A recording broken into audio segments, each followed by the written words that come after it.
ಜಿಲ್ಲೆಯಲ್ಲಿ ಮಕ್ಕಳಿಗೆ, ಮಹಿಳೆಯರಿಗೆ, ಹಿರಿಯರಿಗೆ ಹಾಗೂ ದುರ್ಬಲ ವರ್ಗದವರಿಗೆ ಆಹಾರ ವಿತರಣೆಯಲ್ಲಿ ಯಾವುದೇ ಅವ್ಯವಸ್ಥೆ ಕಂಡುಬಂದರೆ ಸಂಬಂಧಿಸಿದ ಅಧಿಕಾರಿಗಳ ವಿರುದ್ಧ ನಿರ್ದಾಕ್ಷಿಣ್ಯ ಕ್ರಮ ಕೈಗೊಳ್ಳಲಾಗುವುದು ಎಂದು ಕರ್ನಾಟಕ ರಾಜ್ಯ ಆಹಾರ ಆಯೋಗದ ಅಧ್ಯಕ್ಷ ಡಾಕ್ಟರ್ ಎಚ್. ಕೃಷ್ಣ ಎಚ್ಚರಿಕೆ ನೀಡಿದ್ದಾರೆ. ಬೀದರ್ ಜಿಲ್ಲೆಯಲ್ಲಿ ಅನಿರೀಕ್ಷಿತ ಪರಿಶೀಲನೆ ನಡೆಸಿದ ಬಳಿಕ ಅವರು ಸುದ್ದಿಗೋಷ್ಠಿಯಲ್ಲಿ ಮಾತನಾಡಿ, ನ್ಯಾಯಬೆಲೆ ಅಂಗಡಿಗಳು, ಅಂಗನವಾಡಿಗಳು, ಶಾಲೆಗಳ ಮಧ್ಯಾಹ್ನದ ಬಿಸಿಯೂಟ ಹಾಗೂ ಹಾಸ್ಟೆಲ್ಗಳ ಆಹಾರ ವ್ಯವಸ್ಥೆಯನ್ನು ಪರಿಶೀಲಿಸಲಾಗುತ್ತಿದೆ ಎಂದು ತಿಳಿಸಿದರು.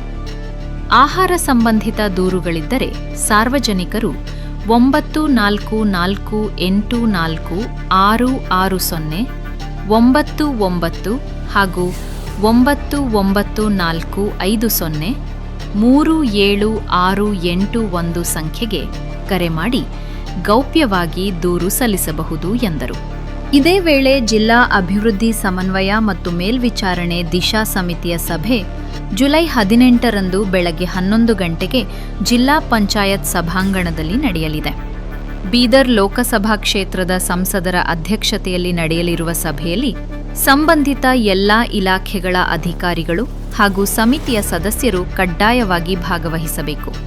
ತಮ್ಮ ಇಲಾಖೆಗಳಿಗೆ ಸಂಬಂಧಿಸಿದ ಪ್ರಗತಿ ವರದಿಗಳನ್ನು ಸಭೆಗೆ ಮುನ್ನವೇ ಜಿಲ್ಲಾ ಪಂಚಾಯತ್ ಕಚೇರಿಗೆ ಸಲ್ಲಿಸುವಂತೆ ಜಿಲ್ಲಾ ಪಂಚಾಯತ್ ಮುಖ್ಯ ಕಾರ್ಯನಿರ್ವಹಣಾಧಿಕಾರಿಗಳು ಹಾಗೂ ದಿಶಾ ಸಮಿತಿಯ ಸದಸ್ಯ ಕಾರ್ಯದರ್ಶಿಗಳು ಪ್ರಕಟಣೆಯಲ್ಲಿ ತಿಳಿಸಿದ್ದಾರೆ. ನಾನು ತಮ್ಮನ್ನು ರಿಕ್ವೆಸ್ಟ್ ಮಾಡುವಂಥದ್ದು, ಈ ಎಲ್ಲ ಇಲಾಖೆಗಳು ಸರಿಯಾಗಿ ಸಮರ್ಪಕವಾಗಿ ಕೆಲಸ ಮಾಡಿದ್ರೆ ಮಾತ್ರ ಈ ಸರ್ಕಾರದ ಯೋಜನೆಗಳು ಜನರಿಗೆ ಬಡವರಿಗೆ ತಲುಪೋದಕ್ಕೆ ಸಾಧ್ಯ ಆಗುತ್ತೆ. ಅದಕ್ಕೆ ಈಗ ಯಾರಾದರೂ ತಮ್ಮ ಗಮನಕ್ಕೆ ಬರಲಿ, ನಿಮಗೆ ಗೊತ್ತಿರುವಂಥದ್ದಾದರೂ ಪರವಾಗಿಲ್ಲ, ಯಾವುದಾದ್ರೂ ಆ ಥರದ್ದಿದ್ದರೆ ನಮ್ಮ ಗಮನಕ್ಕೆ ತಂದರೆ ಇಮಿಡಿಯೇಟಾಗಿ ಅದನ್ನು ಸರಿ ಮಾಡಿ. ಅದರಲ್ಲಿ ಮೇಜರ್ 4 ಡಿಪಾರ್ಟ್ಮೆಂಟ್ಗಳು ಇವು ಅಮೌಂಟ್ 14 ತುಂಬ ಇಂಪಾರ್ಟೆಂಟು ಮಾಡಲೇಬೇಕಾದದ್ದು ಅಂದರೆ PDS ಪಬ್ಲಿಕ್ ಡಿಸ್ಟ್ರಿಬ್ಯೂಷನ್ ಸಿಸ್ಟಮ್, ಈ ನ್ಯಾಯಬೆಲೆ ಅಂಗಡಿಗಳಲ್ಲಿ ಅಕ್ಕಿ ಕೊಡ್ತಾರಲ್ಲ, ಅದು ಕರೆಕ್ಟಾಗಿ ನಡೀತಾ ಇದೆಯಾ ಇಲ್ವಾ ಅಂತ, ಆಹಾರ ವಿತರಣಾ ವ್ಯವಸ್ಥೆ ಸರಿಗಿದೆಯಾ ಇಲ್ವಾ, ಪ್ರತಿಯೊಬ್ಬರಿಗೂ 10 kg ಅಕ್ಕಿ ಕೊಡಬೇಕು, ಅದು ತಲುಪ್ತಾ ಇದೆಯಾ ಇಲ್ವಾ. ಕೆಲವರು ಕಡಿಮೆ ಕೊಡ್ತಾರೆ, ಕೆಲವರು ಹೆಬ್ಬೆಟ್ಟು ಕೊಡದೆ ದುಡ್ಡು ಕೇಳ್ತಾರೆ, ಹಣ ಕೊಡಿ ಒಂದು ಹೆಬ್ಬೆಟ್ಟು ಕೊಡಬೇಕು, 10 ರೂಪಾಯಿ ಕೊಡಬೇಕು, ಆ ಥರದವ್ರು ಯಾವುದು ತೊಗೊಳಂಗಿಲ್ಲ. ಮತ್ತು ತಿಂಗಳಲ್ಲಿ 26 ದಿನ ನಾವು ಓಪನ್ ಮಾಡೋದು. ಸೊ ಈ ಕೆಲವರು 3 ದಿನಪ್ಪ 4 ದಿನಪ್ಪ ಅಂತ ಯಾರೋ ನಿನ್ನೆ ಒಂದು ಅಂಗಡಿಗೆ ಹೋಗಿರ್ತೀವಿ, ಅವೇನೋ ಕೊಡಿತಾರೆ, ಅದನ್ನೆಲ್ಲ ಡೀಟೇಲ್ಸ್ ಹಾಗೆಲ್ಲ ಮಾಡಲಿಕ್ಕಾಗಲ್ಲ. ಆ ಥರದ್ದು ಅಂಗಡಿ ಇದ್ದರೆ ಅವನ್ನ ಇಮಿಡಿಯೇಟಾಗಿ ಸಸ್ಪೆಂಡ್ ಮಾಡಿ ನಾವು ಬೇರೆಯವ್ರಿಗೆ ಅಟ್ಯಾಚ್ ಮಾಡ್ತೀವಿ. ಅಂಥ ಮಕ್ಕಳಿಗೆ ಮಧ್ಯಾಹ್ನದ ಊಟ ಎಲ್ಲ ಸ್ಕೂಲ್ಗಳಲ್ಲೂ ಕೊಡಬೇಕು. ಮತ್ತು ಮೆಟರ್ನಲ್ ಏಜ್ಮೆಂಟ್, ಮಾತೃತ್ವದ ಹಕ್ಕುಗಳು ಅಂತ ಇರ್ತದೆ, ಶ್ರೀ ಶಕ್ತಿ ಯೋಜನೆ. ಈ ಮಕ್ಕಳುಗಳು ಹುಟ್ಟಿದಾಗ ಮೊದಲನೇ ಮಗುಗೆ ಒಂದಷ್ಟು ಡೆಲಿವರಿಗೆ ಒಂದಷ್ಟು ಕಾಂಪೆನ್ಸೇಷನ್ ಅಂತ ಕೊಡ್ತೀವಿ, ಸೆಕೆಂಡ್ ಡೆಲಿವರಿ ಆದಾಗಲೂ ಕೊಡ್ತೀವಿ. ಅದೆಲ್ಲ ಪ್ರಾಪರಾಗಿ ಸಿಗ್ತಾ ಇದೆಯಲ್ವ ಅನ್ನೋದು ಸಹ ನಾವು ಮಾಡ್ತೀವಿ. 3 ವರ್ಷದಿಂದ 6 ವರ್ಷಕ್ಕೆ ಈ ಪೌಷ್ಟಿಕ ಆಹಾರ ಬೆಳವಣಿಗೆ ಪರಿಶೀಲನೆ ಮಾಡಿ ಮತ್ತು ಆರೋಗ್ಯ ತಪಾಸಣೆ ಮಾಡಿಸ್ಬೇಕು ಮಕ್ಕಳುಗಳಿಗೆ. ಮತ್ತು ವ್ಯಾಕ್ಸಿನೇಷನ್, ಚುಚ್ಚುಮದ್ದು ಸಹ ಅಂಗನವಾಡಿಗಳಲ್ಲಿ ಕೊಡಿಸ್ಬೇಕಾಗುತ್ತೆ. ಇದು ಎಲ್ಲರ ಸಮಗ್ರವಾದ ತನಿಖೆ ಮಾಡಿ ನಾವು ಪೂರ್ತಿ ಮಾಡ್ಕೊಂಡು ಹೋಗ್ತೀವಿ. ಅದರ ಮಧ್ಯೆ ನಾನು ಸಾರ್ವಜನಿಕರಿಗೆ ಮತ್ತು ಸಂಘ ಸಂಸ್ಥೆಗಳಿಗೆ ಮತ್ತು ಪತ್ರಕರ್ತರು ಮೇಜರ್ ನಿಮ್ಗಳಿಗೆ ಕೇಳ್ಕೊಳ್ಳೋದಂದರೆ, ನೀವೆಲ್ಲರೂ ಇದ್ರ ಬಗ್ಗೆ ಒಂದು ಅವೇರ್ನೆಸ್ ಕ್ರಿಯೇಟ್ ಮಾಡಿ ಜನಕ್ಕೆ. ಯಾವಾಗಲೂ ಅಷ್ಟೇ, ಸಮಸ್ಯೆಗಳು ಕೇಳೋರು ಯಾರಾದರೂ ಇದ್ದಾರೆ ಅಂದರೆ ಹೇಳೋರು ಇರ್ತಾರೆ. ಸೊ ನಾವು ಕೇಳೋರು ಇದ್ದೀವಿ ಅಂತ ಅನ್ನೋದಕ್ಕೆ ಗೊತ್ತಾಗೋದಕ್ಕೆ ಈಗ ನಾವು ಬಂದಿರೋದು ನಿಮ್ಮ ಮುಖಾಂತರ ಅಂತ ಇದ್ರೆ ಗೊತ್ತೇ ಆಗಲ್ಲ ಜನಕ್ಕೆ. ಹಾಗಾಗಿ ಇವತ್ತು ಪ್ರೆಸ್ ಮೀಟು, ನಾಳೆ ವಿಲ್ ಟಾಕಿಂಗ್ ನಾಳೆ ಎಲ್ಲೆಲ್ಲಿ ಸಮಗ್ರ ಶಿಶು ಅಭಿವೃದ್ಧಿ ಯೋಜನೆ ಈ ಮಕ್ಕಳಿಗೆ ಟೇಕ್ ಹೋಮ್ ರೇಷನ್ ಅಂತ ಕೊಡ್ಬೋದು 3 ರಿಂದ 6 ವರ್ಷ, ಮತ್ತು 6 ತಿಂಗಳಿಂದ 3 ವರ್ಷದವರೆಗೆ ಅವ್ರಿಗೆ ಮನೆಗೆ ಇದನ್ನು ಆಹಾರ ಪದಾರ್ಥಗಳನ್ನ ಕೊಡಬೇಕಾಗುತ್ತೆ. ಪುನಃ 3 ರಿಂದ 6 ವರ್ಷ ಈ ಮಕ್ಕಳಿಗೇನೆಂದರೆ ಶಾಲಾ ಪೂರ್ವ ಶಿಕ್ಷಣ ನೀಡೋದು ಅಂಗನವಾಡಿಯಲ್ಲಿ. ನಾವು ಫಸ್ಟ್ ಸ್ಟ್ಯಾಂಡರ್ಡ್ಗೆ 6th ಇಯರ್ ಸೇರಿಸ್ತೀವಲ್ಲ, ಅದಕ್ಕೆ ಬದಲು ಒಂದು ಅವ್ರಿಗೆ ಮಾಡೋ ಅಂಥದ್ದು ಅಂಗನವಾಡಿಯಲ್ಲಿ ಅವ್ರ ಮಕ್ಕಳಿಗೆ ಟೀಚ್ ಮಾಡಬೇಕಾಗುತ್ತೆ.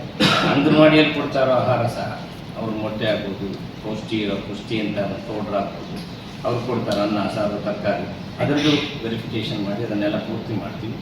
ಅದರಲ್ಲೂ ಏನಾದರೂ ಯಾವುದಾದ್ರೂ ಲೋಪ ಇದ್ದರೂ ನಾವು ನಮ್ಮ ಗಮನಕ್ಕೆ ತರ್ತೀವಿ. ಈಗ ಮತ್ತು ಗರ್ಭಿಣಿಯರು ಮತ್ತು ಬಾಣಂತಿಯರಿಗೂ ಸಹ ಕೊಡ್ತಾ ಇರೋ ನೀರು ಫ್ರೀಯಾಗಿ ಕೊಡಬೇಕು, ಏರು ಫ್ರೀಯಾಗಿ ಕೊಡಬೇಕು, ಶೌಚಾಲಯ ಇರಲೇಬೇಕು ಪ್ರತಿ ಪೆಟ್ರೋಲ್ ಬಂಕ್.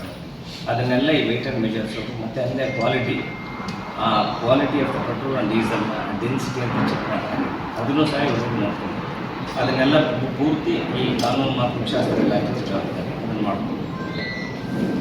ಆಮೇಲೆ ಸಾಮಾಜಿಕ ಭದ್ರತೆ ಮತ್ತು ಪಿಂಚಣಿಗಳ ಇಲಾಖೆ ಅಂತ ಈಗ ವಯಸ್ಸಾದವರಿಗೆ ಮತ್ತು ವಿಧವೆಯರಿಗೆ ಈ ಪೆನ್ಷನ್ ಸ್ಕೀಮ್ಗಳಿವೆಲ್ಲ ಅವೆಲ್ಲ ಪ್ರಾಪರಾಗಿ ಕೊಡ್ತಾ ಇದ್ದಾರಾ ಇಲ್ವಾ ಅನ್ನೋದನ್ನು ಸಹ ನಾವು ನೋಡ್ತೀವಿ.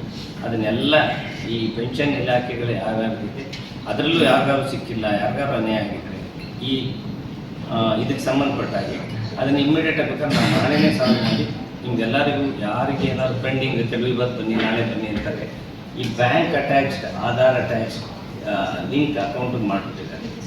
ಎಷ್ಟೋ ಜನಕ್ಕೆ ಏನಾಗುತ್ತೆ, ಅವ್ರ ಹತ್ರ ಮೊಬೈಲ್ ಇರೋಲ್ಲ ಅಥವಾ ಇನ್ಯಾರ ಹತ್ರ ಇರ್ತದೆ, ಹಾಗಾಗಿ ಅದು ತುಂಬ ಸಮಸ್ಯೆ ಆಗ್ತಾಯಿದೆ. ಆ ಥರದ್ದು ಯಾವ್ದಾದ್ರು ಇದ್ದರೆ ಇಮಿಡಿಯೇಟಾಗಿ ಪರಿಹಾರ ಮಾಡಿ. ಮತ್ತು ವಿಕಲಚೇತನರ ಹಿರಿಯ ನಾಗರಿಕರ ಸಬಲೀಕರಣ ಇಲಾಖೆ ಅಂತ ಒಂದು, ಅದರಲ್ಲಿ ಈ ಓಲ್ಡ್ ಏಜ್ ಹೋಮ್ಸ್ ಇದೆಯಲ್ಲ, ಆದರೂ ಯಾವುದೇ ಒಂದು ಓಲ್ಡ್ ಏಜ್ ಹೋಮ್ಸು ಸರ್ಕಾರದಿಂದ ಅನುದಾನ ಪತ್ರವನ್ನು ನಡೆಸ್ತಾ ಇದ್ದರೆ ಅದರಲ್ಲಿ ಯಾವುದಾದ್ರೂ ಲೋಪ ಇತ್ತು, ಅಲ್ಲೂ ಏನಾದರೂ ತೊಂದರೆ ಇತ್ತು. ಮತ್ತು ಹೆಣ್ಮಕ್ಳಿಗೆ ಅಬಲೆಯರ ಹೆಣ್ಮಕ್ಳಿಗೂ ಸಹ ಗೌರ್ಮೆಂಟ್ ಸ್ಕೀಮ್ಗಳಿದೆ, ಅದನ್ನು ತೊಗೊಂಡು ಪ್ರೈವೇಟ್ ಅವರು ಎಷ್ಟೋ NGOs ನಡೆಸ್ತಿರ್ತಾರೆ. ಅದರಲ್ಲಿ ಯಾವುದಾದ್ರೂ ತೊಂದರೆ ಇದ್ದರೆ ಅದನ್ನು ಸಹ ನಾವು